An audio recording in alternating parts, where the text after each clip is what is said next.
Osobiście nie jestem zwolennikiem łączenia przedstawicieli różnych gatunków papug.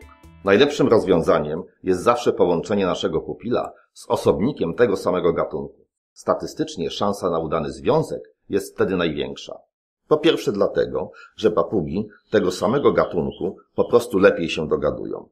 Owszem, niektóre zachowania papug są zrozumiałe dla innych gatunków, jednak różne gatunki mają odmienne charaktery, temperamenty, instynktowne zachowania wynikłe z różnorodnych warunków w środowiskach, z których pochodzą.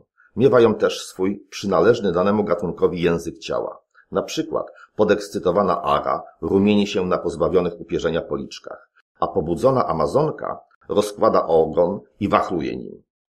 Tak więc ich instynktowne reakcje na podobne zjawiska mogą być diametralnie różne. Po drugie, umieszczając różne gatunki w jednej klatce czy wolierze, należy też być świadomym, że ptaki należące do różnych gatunków mogą mieć odmienne wymagania pokarmowe, wymagać żerdzi o innych średnicach, różnych klatek o różnej grubości prętów i różnych odstępach między nimi, czy nawet innych zabawek. W takiej sytuacji trzeba więc nauczyć się to pogodzić. Jeśli jednak są to papugi mające diametralnie odmienne wymagania pokarmowe, temperaturowe i wilgotności powietrza oraz kształtu i wyposażenia klatek, to powinniśmy absolutnie zaniechać takiego łączenia. Po trzecie, za nieetyczne, choć prawnych przeciwwskazań nie ma, uznaje się łączenie w pary papug należących do blisko spokrewnionych gatunków, które mogą się krzyżować, a z których oba lub choćby jeden zaliczane są do szczególnie zagrożonych wyginięciem. Te dwa gatunki ar są z sobą blisko spokrewnione i bez większych problemów moglibyśmy stworzyć z nich dobraną parę lęgową, która wydawałaby na świat potomstwo. Nie jest to zabronione prawnie, ale naganne ze względów etycznych. Dlaczego? Ara macao, czyli ara żółtoskrzydła, to bardzo rzadka papuga, która została zaliczona do tak zwanego załącznika A konwencji waszyngtońskiej, czyli tych najbardziej chronionych zwierząt. I w związku z tym, jeżeli rozmnażamy ją już w hodowlach, powinniśmy zawsze łączyć je w parę z należącym do tego samego gatunku partnerem, aby wydawały na świat czyste genetycznie potomstwo. Ary Spix przetrwały tylko dzięki temu, że zachowały czystość genetyczną w hodowlach. Ale na przykład nie można raczej liczyć na odtworzenie dzikiej populacji krytycznie zagrożonej ary szafirowej, ponieważ egzemplarze z hodowli nie są już tak genetycznie czyste. Tak więc, łącząc różne gatunki, miejcie na względzie status ich ochrony. Pewnych rzeczy nie da się przewidzieć. Agresja i wypadki zdarzają się niestety również u papug tego samego gatunku. Tylko wtedy nie są aż tak bardzo nagłaśniane, jak w przypadku, kiedy do uszkodzeń ciała dochodzi między osobnikami różnych gatunków.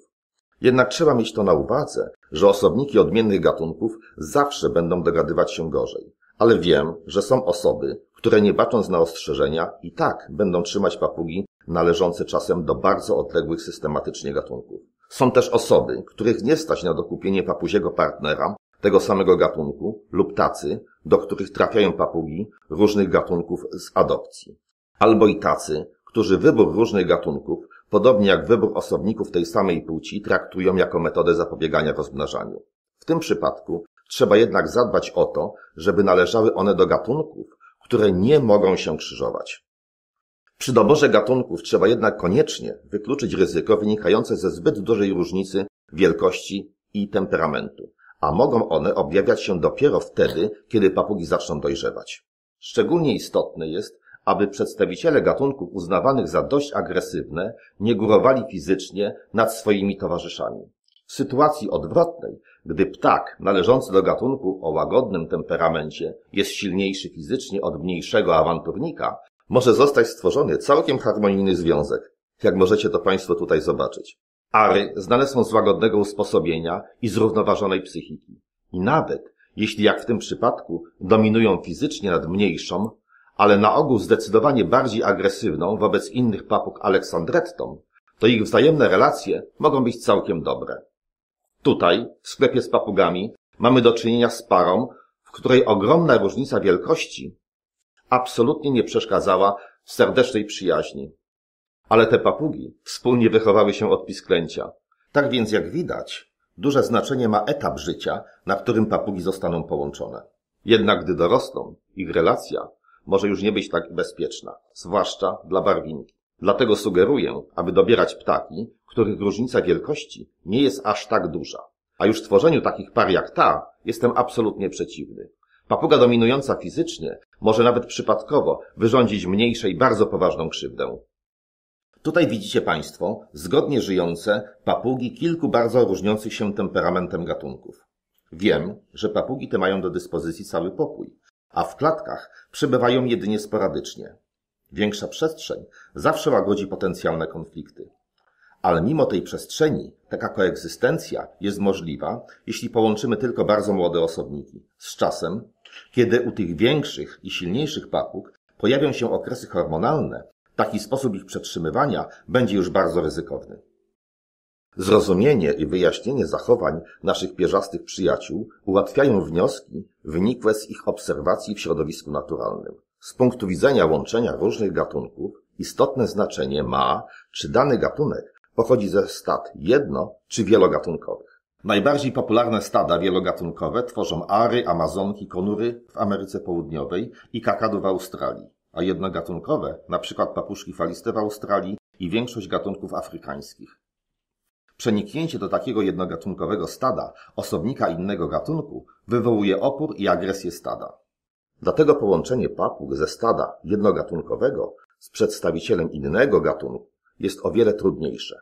Mowa tu oczywiście o starszych osobnikach. Młodym osobnikom zaakceptowanie towarzysza innego gatunku przychodzi łatwiej.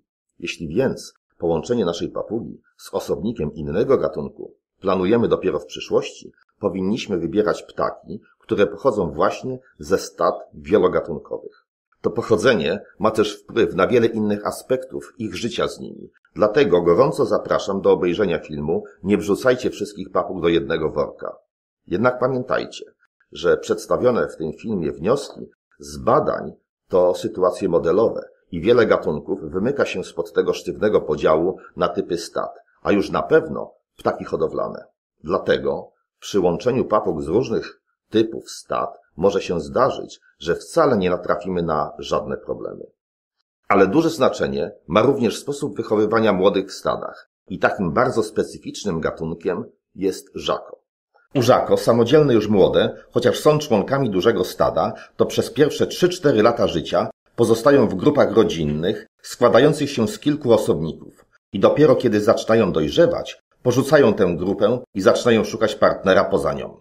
Dlatego połączenie młodego żako z inną papugą, nawet tego samego gatunku, nie gwarantuje, że po kilku latach ich relacje będą nadal przyjazne. Zdarza się, że nawet połączone w zgodną parę dwa osobniki po kilku latach zaczynają okazywać sobie wrogość, bo właśnie dla takiego 3-4-letniego żako przychodzi czas, gdy instynkt nakazuje mu poszukać sobie partnera na resztę życia w innej grupie.